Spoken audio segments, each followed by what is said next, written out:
ನೀವು ನೋಡ್ತಾ ಇದ್ದೀರಾ ಸ್ಪೀಡ್ ನ್ಯೂಸ್ ಕನ್ನಡ. ನಾನು ಸುಷ್ಮಿತಾ ನಟರಾಜ್. ಈ ಪೊಲೀಸ್ ಅಧಿಕಾರಿಗಳು ಏನಿದ್ದಾರಲ್ಲ, ಅವರೆಲ್ಲರೂ ಸಹ ನಾವೇನಂತ ಅನ್ಕೊಂಡಿರ್ತೀವಿ, ಇವರು ರಕ್ಷಕರು, ಇವರು ಎಲ್ಲರಿಗೂ ಸಹ ಬೆನ್ನೆಲುಬಾಗಿ ನಿಂತಿರ್ತಾರೆ ಅನ್ನುವಂಥದ್ದು.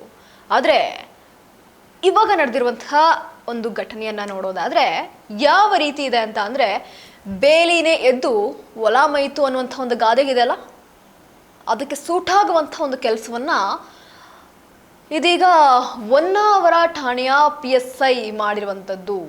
ಹೌದು, ಉತ್ತರ ಕನ್ನಡ ಜಿಲ್ಲೆಯಲ್ಲಿ ಕಾನೂನಿನ ರಕ್ಷಕನೇ ಇದೀಗ ಭಕ್ಷಕನಾದಂತಹ ಆಘಾತಕಾರಿ ಘಟನೆಯೊಂದು ಇದೀಗ ಬೆಳಕಿಗೆ ಬಂದಿರುವಂಥದ್ದು.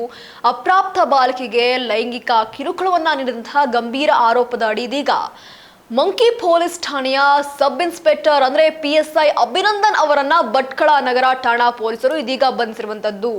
ಇನ್ನು ಮೂಲಗಳ ಪ್ರಕಾರ ಯಲ್ಲಾಪುರ ಮೂಲದ ಅಪ್ರಾಪ್ತ ಬಾಲಕಿ ಒಬ್ಬಳಿಗೆ ಇದೀಗ PSI ಅಭಿನಂದನ್ ಲೈಂಗಿಕ ಕಿರುಕುಳವನ್ನ ನೀಡಿರುವಂತಹ ಆರೋಪವ ಇದೀಗ ಕೇಳಿ ಬಂದಿರುವಂತದ್ದು.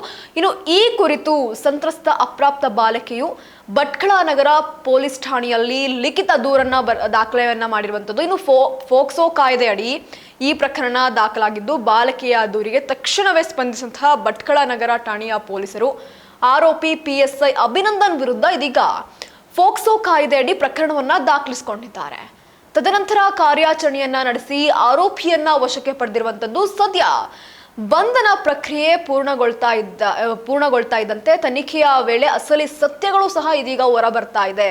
ಇನ್ನು ಬಂಧಿತ PSI ಅಭಿನಂದನ್ ಅವರನ್ನ ಮುಂದಿನ ಕಾನೂನು ಕ್ರಮಕ್ಕೆ ನ್ಯಾಯಾಲಯದ ಮುಂದೆ ಹಾಜರಾತಿಪಡಿಸಲು ಇದೀಗ ಪೊಲೀಸರು ಸಿದ್ಧತೆಯನ್ನ ನಡೆಸ್ತಾ ಇದ್ದಾರೆ. ಇನ್ನು ಇಲಾಖೆಯ ಅಧಿಕಾರಿಯೊಬ್ಬರೇ ಇಂತಹ ಹೀನ ಕೃತ್ಯವನ್ನ ಎಸಗಿ ಬಂಧನಕ್ಕೊಳಗಾಗಿರೋದು ಎಲ್ಲೋ ಒಂದ್ ಕಡೆ ಸಾರ್ವಜನಿಕ ವಲಯದಲ್ಲಿ ತೀವ್ರ ಚರ್ಚೆಗೆ ಗ್ರಾಸವಾಗ್ತಾ ಇದೆ ಅನ್ನೋದಂತೂ ಸತ್ಯ.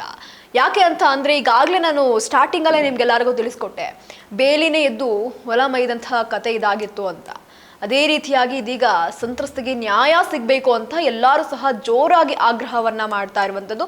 ಒಟ್ಟಾರೆ ಪೊಲೀಸರು ಅಂದ ತಕ್ಷಣ ನಾವೆಲ್ಲರೂ ಸಹ ನಮಗೆ ನ್ಯಾಯ ಕೊಡಿಸೋವಂಥವ್ರು. ಎಲ್ಲ ಪೊಲೀಸ್ ಬಗ್ಗೆ ಮಾತಾಡಲ್ಲ, ಖಂಡಿತ ಎಲ್ಲ ಪೊಲೀಸ್ ಬಗ್ಗೆ ಮಾತಾಡಲ್ಲ. ಯಾಕೆ ಅಂತ ಅಂದರೆ, ನಿಯತ್ತಾಗಿ ಜನರಿಗೋಸ್ಕರ ಸಮಾಜಕ್ಕೋಸ್ಕರ ಅಂತಹ ಜೀವನ ಮಾಡುವಂತಹ ಪೊಲೀಸರಿದ್ದಾರೆ. ಆದರೆ ನಿಮ್ಮಂಥ ನಾಚಿಕೆಗೇಡಿನ ಕಾಮುಕ ಪೊಲೀಸರುಗಳಿಂದ ಎಷ್ಟೋ ಒಳ್ಳೊಳ್ಳೆ ಪೊಲೀಸರ ಹೆಸರುಗಳು ಸಹ ಹಾಳಾಗ್ಬಿಟ್ಟಿದೆ. ಹೇಳೋದಕ್ಕೆ ಮಾತ್ರ ನಾವು ರಕ್ಷಕರು, ಆದರೆ ಮಾಡೋದಲ್ಲ ಎಸ್ಗೆ ತಿನ್ನೋ ಕೆಲಸ. ಇನ್ನು ಯಾರ ಹತ್ರ ಹೋಗಬೇಕು ಆ ಹೆಣ್ಮಕ್ಳು? ಏನೋ ಒಂದಾಗಿದೆ, ನಾನು ನೋವಲ್ಲಿದ್ದೀನಿ, ನಾನು ಕಷ್ಟದಲ್ಲಿದ್ದೀನಿ ಅಂತ ಹೇಳ್ಕೊಂಡು ಇನ್ನು ಯಾರ ಮುಂದೆ ಹೋಗಿ ನಿಂತ್ಕೊಳ್ತಾರೆ ಹೆಣ್ಮಕ್ಳು? ಕಾಯ್ಬೇಕಾಗಿರೋ ನೀವೇ ರಾಕ್ಷಸರಾಗಿ ನಿಂತ್ಕೊಂಡಾಗ ಯಾರ ಹತ್ರ ಹೋಗಿ ಹೆಣ್ಮಕ್ಳು ಹೇಳ್ಕೊಳ್ತಾರೆ? ಎಷ್ಟೋ ಕಡೆ ಪೊಲೀಸರನ್ನ ಬೇರೆ ಬೇರೆ ರೀತಿ ತೋರಿಸಿರ್ಬೋದು, ಆದರೆ ಇವತ್ತಿಗೂ ಸಹ ಪೊಲೀಸ್ ಅಂದರೆ ಒಂದು ಮರ್ಯಾದೆ, ಒಂದು ರೆಸ್ಪೆಕ್ಟ್ ಇಲ್ಲಿದೆ. ಅದನ್ನ ಇಲ್ಲಿರೋದನ್ನ ನೀವು ತಗೊಂಡು ಬಂದು ಹಿಲ್ಲ ಹಾಕೊಳ್ತೀರಾ ಅಲ್ಲ, ಅದು ಎಂಥ ನಾಚಿಕೆಗೇಡಿನ ಕೆಲಸ ಅನ್ನೋದು ಅದು ಮಾತಾಡೋದಕ್ಕೆ ಒಂಥರ ಆಗತ್ತೆ. ಚಿಕ್ಕ ಹುಡುಗಿ ಅಪ್ರಾಪ್ತ ಬಾಲಿಕೆನ ನೀವು ಲೈಂಗಿಕವಾಗಿ ಹೇಗ್ರೇ ಮನ್ಸು ಬರುತ್ತೆ ನಿಮಗೆ? ನಾಲಾಯಕ ಕೆಲಸಗಳು ಮಾಡೋದ್ರಲ್ಲಿ ಎಲ್ಲರೂ ಸಹ ಎತ್ತಿದ ಕೆಲಸ. ಸಮಾಜದಲ್ಲಿ ಇದೇ ರೀತಿ ಏನೇನೋ ಘಟನೆಗಳು ನಡೀತಾನೆ ಇದೆ. ಅದ್ರ ಮಧ್ಯೆ ಇವುಗಳು ಬೇರೆ, ಇವೇ ನಡೀತಾ ಇದೆ. ಬರೀ ಇಂಥ ಕಥೆಗಳೇ ನಡೀತಾ ಇದೆ. ಎಲ್ಲರಿಗೂ ಸಹ ರಕ್ಷಣೆ ಕೊಡಬೇಕಾದಂತಹ ನಿಮ್ಮಂಥವ್ರು ಈ ರೀತಿ ಏಸ್ಗೆ ತಿನ್ನುವಂತಹ ಕೆಲಸ ಮಾಡಿದ್ರೆ ಜನರು ಯಾರ ಹತ್ರ ಹೋಗಿ ಸಮಸ್ಯೆಗಳನ್ನ ಹೇಳ್ಕೊಳ್ತಾರೆ? ಯಾರ ಹತ್ರ ಹೋಗಿ ನನಗೆ ಕಷ್ಟ ಆಗ್ತಿದೆ, ನನಗೆ ನೋವು ಆಗ್ತಿದೆ ಅಂತ ಹೇಳ್ಕೊಳ್ತಾರೆ? ಬರೀ ಇದೇ ಘಟನೆಗಳಾಗೋಗ್ಬಿಟ್ರೆ. ಒಟ್ಟಾರೆಯಾಗಿ ಇದೀಗ PSI ಅಭಿನಂದನ್ ಅವ್ರನ್ನ ಪೊಲೀಸರು ಬಂಧಿಸಿರುವಂಥದ್ದು, ಭಟ್ಕಳ ಪೊಲೀಸರು. ಇದೇ ರೀತಿಯಾಗಿ ಯಾವೆಲ್ಲ ಇನ್ನೂ ಸಾಕಷ್ಟು ತನಿಖೆಗಳು ನಡೀತಾ ಇದೆ. ಇದೊಂದೇ ಕೇಸ ಅಥವಾ ಇನ್ನೊಂದು ಕೇಸ? ಈ ನಾಚಿಕೆ ತಿನ್ನೋ ಕೆಲಸ ಮಾಡಿರುವಂತಹ ಈ ವ್ಯಕ್ತಿ ಇದೊಂದೇ ಮಾಡಿದಾನ ಅಥವಾ ಇನ್ನೂ ಏನಾದ್ರು ಮಾಡಿದಾನ? ಇವೆಲ್ಲವೂ ಸಹ ಇದೀಗ ತನಿಖೆಯ ನಂತರ ತಿಳ್ಕೊಬೇಕಾಗಿರುವಂಥದ್ದು. ಒಟ್ಟಾರೆಯಾಗಿ ಇದೀಗ ಬಂಧನಕ್ಕೊಳಗಾಗಿರುವಂಥದ್ದು. ಈ ಕೇಸ್ನ ತಿರುವು ಯಾವೆಲ್ಲ ರೀತಿಯಲ್ಲಿ ಪಡ್ಕೊಳ್ಳುತ್ತೆ?